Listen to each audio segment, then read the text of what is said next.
생산과 소비를 시작하겠습니다. 저번 시간에 생활 수준에 대해서 언급을 했죠. 생활 수준은 소비 수단의 양과 질, 소비 수단의 다양성에 의해서 판단된다. 한국의 사례를 살펴봤는데 짜장면 값으로 짜장면 값을 조사해 본 결과 25원 정도였죠. 1963년에. 저번 시간에는 15원으로 계산했죠. 근데 25원으로 바꿨죠. 자료를 찾아서. 자료는 여기 나와 있어요.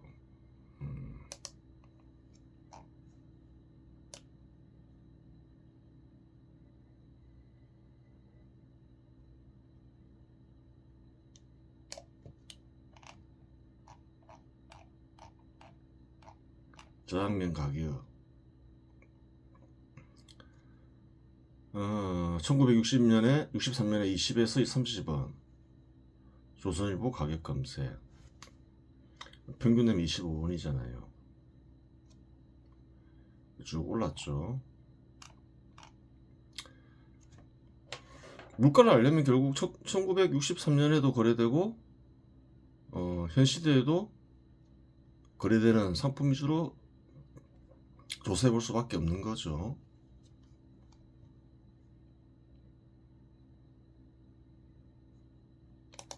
그러니까 짜장면 가격으로 계산하면 2.28배 증가한 것이더라. 그렇게 되죠. 너무 적게 증가한 거죠. 생활 수준은 막 10배, 20배 올라간 것 같은데 하나로만 봐서 그런 거죠.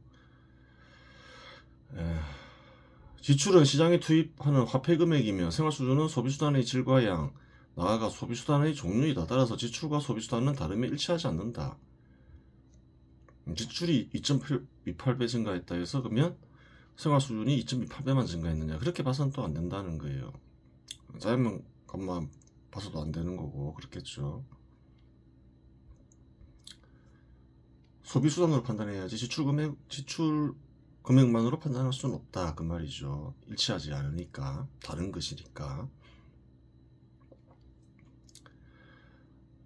짜장면은 1960년대에도 소비되고 현 시점에서 소비되고 있지만 물가를 정확히 대표하는 수단으로 보기는 어렵다. 짜장면으로 보면 2.28배 증가한 것 같은데 지출 금액을 보면 그게 아니니까 일단 물가가 어느 정도 올랐을까 그 부분부터 정확히 알아야 되겠죠. 쌀은 1960년대에도 소비되고 현 시점에서 여전히 소비되고 있으며 과거의 한국인들의 부를 쌀로 측정했으니 쌀 가격의 변동을 살펴보자. 80kg의 쌀은 1963년에 3,000원에 거래되었다.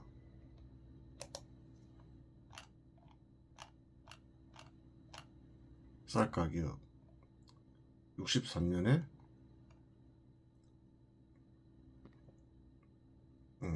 3,000원이죠. 3,010원 정확하게는. 80kg 맞죠.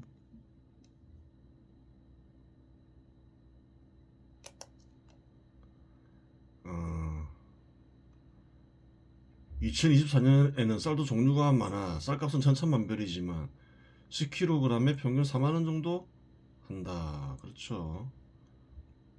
따라서 80kg은 32만원 정도이다. 4832 하면 되죠. 그럴 경우 쌀값은 106배 증가하였다. 32만원 나누기 3,000 하면 106배잖아요. 짜장면 값은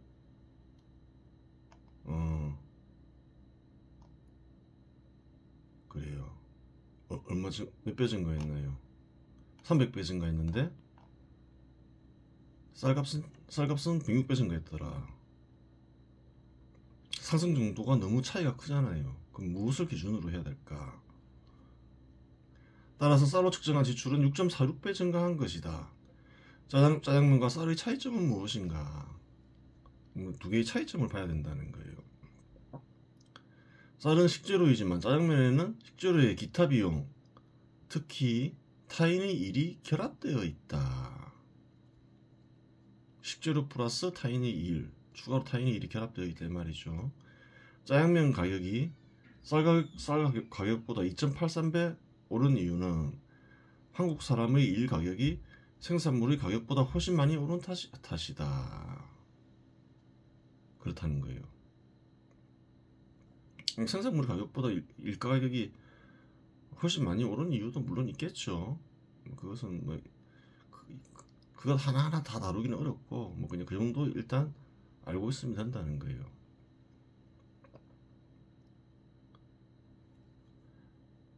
그런데 짜장면과 같은 소비수단도 많이 소비하죠. 음식점에서 많이 사 먹기도 하고 또 일과 관련된 일이 많잖아요. 뭐 예를 들어서 이발소 가서 또 머리 감는 일, 그 비슷한 일인 거죠. 뭐 그런 게 많죠. 그러니까 생산물만 봐서는 안 된다는 거예요. 짜장면 같은 것도 봐야죠. 짜장면 같은 소비 대상도 많고 쌀과 같은 소비 대상도 많으니 짜장면 가격 상승과 쌀 가격 상승을 반영하여 평균값을 구하면 물가 상승률은 2.3배이다. 300배 더하기 106배 나누기 2하면 203배이다. 이렇게 되는 거죠. 정확한 값은 아닌데 거의 현실에 접근하겠죠. 물가가 한 200배 정도 증가했다는 거예요. 따라서 가계지출, 가계의 총비용은 어림잡아 3.37배 정도 향상된 것으로 파악할 수 있다. 거의 이제 맞을 거다 이 정도면. 그렇죠. 가계지출이 3.37배 증가했지 생활 수준이 3.37배 증가한 건 아니죠.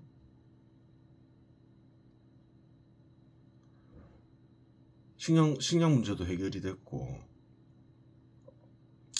또 그 동일한 소비 수단도 품질이 많이 향상이 됐죠. 1963년에는 소비하지 못하던 뭐 에어컨, 세탁기, 냉장고 이런 것도 소비하게 됐다는 거예요. 1963년에는 냉장고도 없었죠. 또 스마트폰도 소비하고.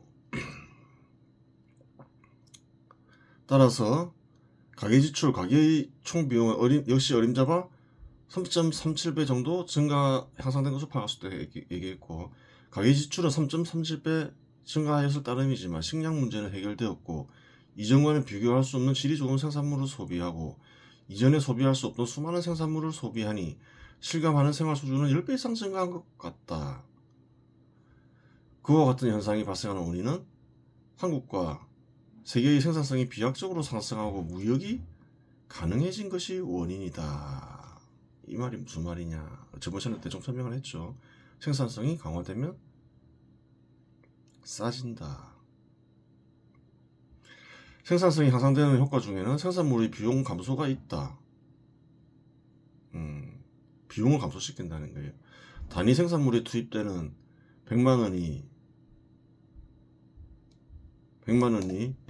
비용이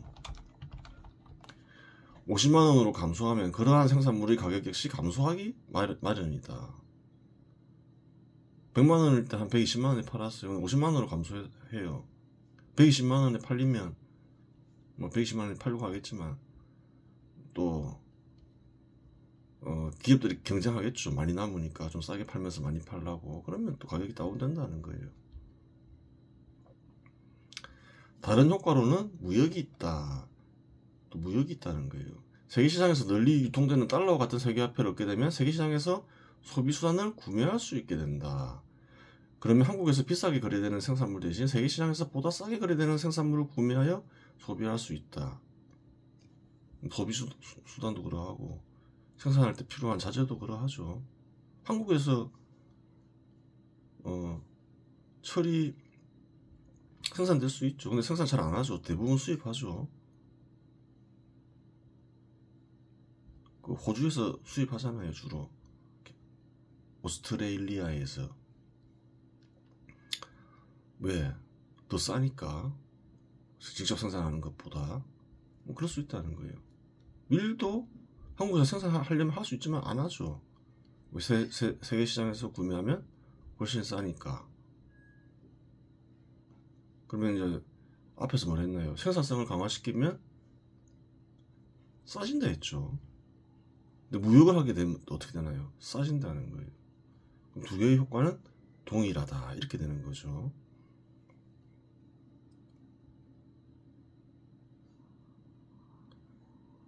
그러면 한국에서 비싸게 거래되는 생산물도 이제 세계 시장에서 보다 싸게 거래되는 생산물을 구매하여 소비할 수 있다.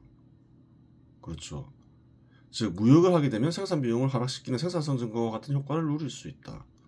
이 두 요인으로 인해 지출은 증가했을 따름이지만 실질적 평균 생활 수준은 3.37배가 아닌 10배 이상이 되는 것이다. 그래요. 지출은 3.37배 증가했지만 이런 두 가지 효과 때문에 10배 이상 증가한 것이 되어버린 거라는 거예요.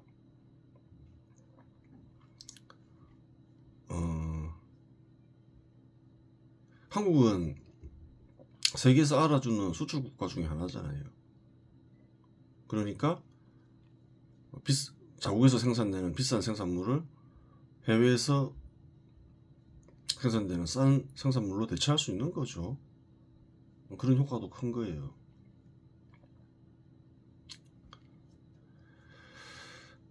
그래요.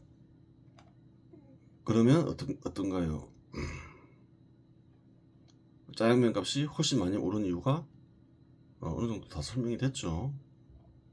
정확하게 알기는 어렵죠. 이제 원인만 분석한 거죠.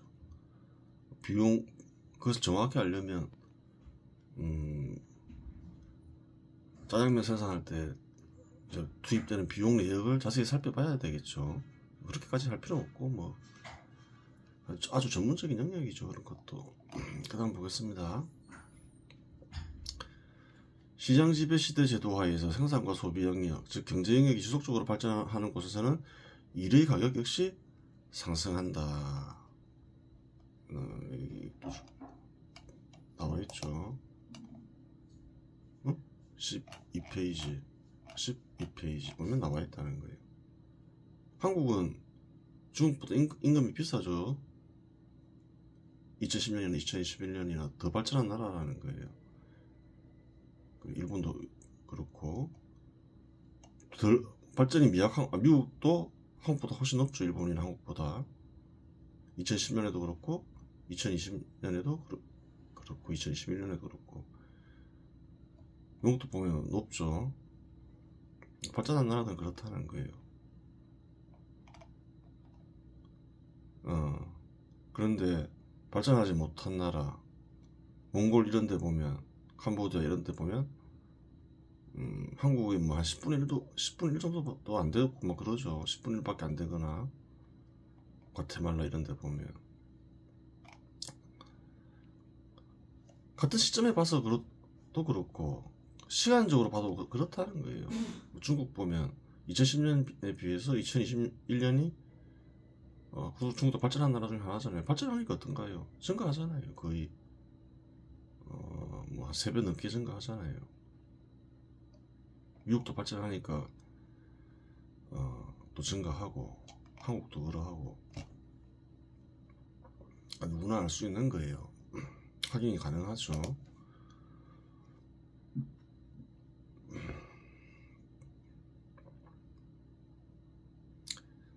경제가 발전하면 일의 가격이 상승한다. 일의 가격이 상승한다는 말은 사회 구성원의 소득 역시 증가한다는 말이며 소득의 증가는 지출의 증가를 야기하며 생활수준 역시 상승시킨다. 소득의 증가가 지출의 증가를 야기한다. 이 원리에 대해서도 저번에 언급했죠. 따로 언급할 필요는 없는 거죠. 생활수준에서 실질적 평균 생활수준도 중요하지만 최소 생활수준 역시 중요하다. 최소 생활수준 역시 구해봐야 된다. 그런 거예요. 복지정책을 시행하기 위해서도 알아봐야 되는 것이고 사람답게 살게 해줘야 되니까. 또 뭐가 있나요? 또 다른 차원으로 산업적 측면에서도 중요하다는 거예요. 소득이 증가하면 실질적 평균 생활 수준도 상승하지만 최소 생활 수준 역시 상승한다. 증명할 수 있느냐? 증명할 수 있다는 거예요. 1963년에는 흑백 텔레비전을 소비할 수 있는 이는 3.4%밖에 되지 않았고 1963년에는 흑백 텔레비전을 소비할 수 있는 이가 거의 없었다는 거예요. 3%밖에 안 됐다는 거예요. 즉 현 시대에는 흑백 텔레비전 거지도 소비하지 않죠. 가난뱅이도 LED 컬러 TV를 소비하지. 근데 1963년에는 그러했다는 거예요. 저번 시간에 얘기했죠. 문명이 발전하면 싸진다. 흑백 텔레비전도 63년에는 사치품이었다. 근데 시간이 흘러보니 어떻더냐. 싸졌더라. 컴퓨터, 세탁기, 에어컨, 냉장고를 소비할 수 있는 일은 아예 없었다. 진짜냐. 현 시대 사람들은 거짓말이라 생각할 수 있잖아요. 다 소비하는 거니까. 누구나. 진짜다.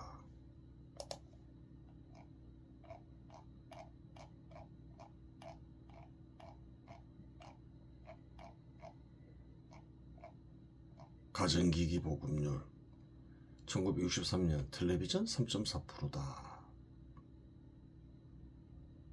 1969년에도 한 15%. 이제 한 1980년 초반에 이제 100%가 되는 거예요. 120%, 150% 되는 거는 이제 두 대를 가진 집도 있으니까. 컴퓨터 아예 없었다. 1987년에 5% 정도. 컴퓨터도 처음 나왔을 때는 굉장히 부자였다는 거예요. 부자 아니면 소유할 수 없었다는 거예요. 지금 거의 대부분 집에서 소유하죠.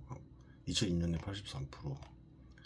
세탁기 아예 없었다. 1984년에 57%. 갑자기 팍 늘어나죠. 세탁기 하면 편하니까 얘기하자면 시장에서 왜 구매하느냐. 일하기 싫어서 구매한다. 힘드니까 빨리 하는 게 팍 늘어나잖아요. 텔레비전이 팍 늘어나진 않잖아요. 그 사람들이 일하기 싫어하니까 세탁기는 팍 늘어나잖아요. 나오자마자. 조사가 안 됐을 수도 있고. 에어컨 거의 소비되지 않다가 이제 1984년 2% 그래요. 서서히 증가하죠. 2002년에는 52%. 냉장고 63년에도 뭐 소비하는 일이 없죠. 흑백 텔레비전도 소비 안 했는데 그래요. 흑백 텔레비전도 뭐 아주 부자나 소비할 수 있었는데 그러다가 팍 증가하더라. 일과 연관돼 있죠. 냉장고 이런 거는. 냉장고 없으면 다 먹을 만큼만 일해야 되고 그렇잖아요. 근데 좀 일할 때 좀 많이 해놓으면 냉장고에 넣어놓으면 일이 줄어들잖아요. 일과 연관된 거는 팍팍 증가하더라. 그렇게 되는 거죠.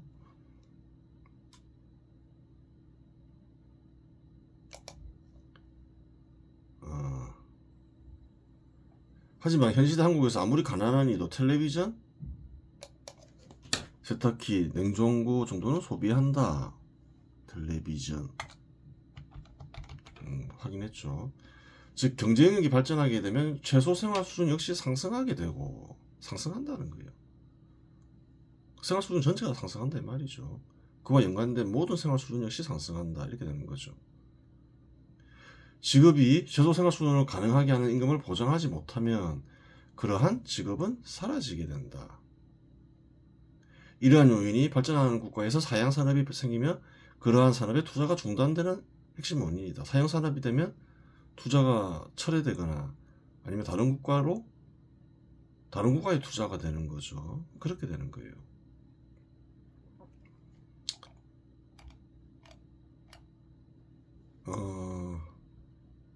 그러면 이렇게 생각할 수 있잖아요. 한국인들 중에서 많은 부분은 사연산업을 경시해야 되고 저가 임금을 임금이 싸니까 나쁜 직업이다 이렇게 생각할 수 있는데 그 잘못된 생각이에요. 왜 그러냐면 누구나 임금을 많이 받고 싶어 하죠. 누구나 임금을 많이 받고 싶어 하는데 최저임금을 받는다. 최소생활 수준을 간신히 보장하는 임금을 받는다. 더 높은 임금을 받지 못하기 때문에 그렇죠. 근데 인위적으로 없앨 수 있는 거죠. 여러 가지 제도를 통해서 최저임금을 급격히 올려서 없애거나 그럴 수도 있는 거예요. 그러면 어떤 일이 벌어지나요?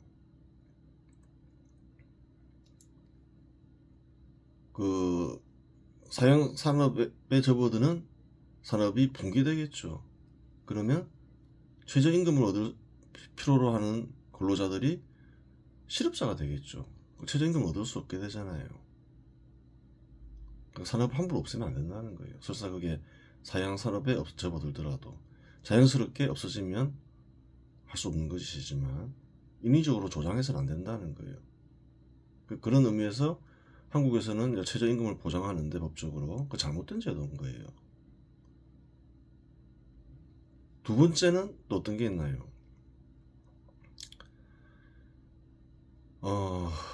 산업이란 것은 다 필요한 거예요. 사양산업도 현 시대의 사양산업이 미래에는 어떻게 될지 아무도 알 수가 없다는 거예요.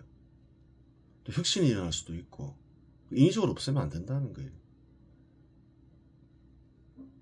한국에서 의류공업은 의류 생산하는 업체는 사양산업이 됐죠. 정부에서 인위적으로 조장한 것도 있죠. 최저임금 제도를 만들어서. 그럴 필요가 없다는 거예요. 왜냐? 혁신에 성공하면 생산성이 팍 높아지겠죠. 한국에서는 의류산업이 사양산업이지만 혁신에 성공한 다른 나라들에서는 뭐가 생산이 되나요? 명품이 생산된다는 거예요. 인위적으로 조장한다는 말은 그런 어떤 혁신할 수 있는 기회를 박탈하는 게 되는 거예요. 혁신에 성공하면 많은 사람들에게 직업을 제공하고 또 고소득을 보장하는데 임금이 적네 사양 빨리 없애야 되겠어. 잘못된 생각이라는 거예요. 그래요. 자연스럽게 없어지면 기회를 줬음에도 불구하고 자연스럽게 없어지면 할 수 없죠. 그리고 사양산업에 접어드는데 투자를 권장할 수는 없겠지만 그렇다고 하여 인위적으로 없애는 일은 잘못된 일이다. 그러한 임금을 필요로 하는 사회 구성원에게도 죄를 짓는 것이며 그래요. 그런 일을 저지르면 죄인인 거죠. 나라 산업에도 큰 타격을 미치고 산업에 타격을 미치면 결국은 근로자나 근로희망자가 타격을 받는 거죠. 그 사업자 사장도 타격을 받겠지만 그러한 일을 벌리면 죄인이다. 인위적으로 없애는 일을 벌리면 죄인인 거예요. 아는 사람들은 누가 죄인인지 알 거예요. 그냥 죄인이 아니라 진짜 죄인이고 중대 범죄자들이라는 거예요. 그게 범죄라고 인식을 못해서 그렇지. 그래요. 이번 시간에서 마치겠습니다.